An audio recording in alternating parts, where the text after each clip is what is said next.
தாய் மக்களே எல்லாருக்கும் வணக்கம். நான் என்ன செஞ்சுருக்கேன்னா, இது பாருங்கள்,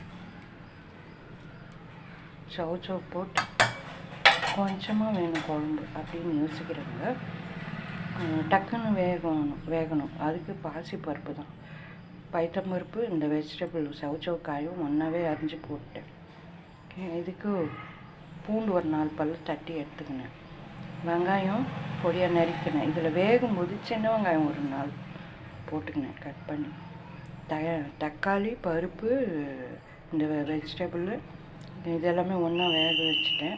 அதுக்கப்புறமேல்ட்டு நல்லா திக்காக வெந்து வந்ததும் அப்படியே எடுத்து வச்சுட்டு ஒரு 2 வரமிளகா காரத்துக்கு உப்பு தேவையான அளவு போட்டேன். புளி மட்டும் கரைச்சி விட்டல, அதுலேயே அப்படியே ஒரு சின்ன நெல்லிக்காய் சைஸ் போட்டேன். இவ்வளோதாங்க.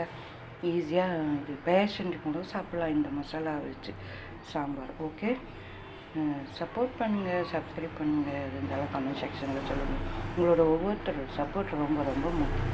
ஓகே.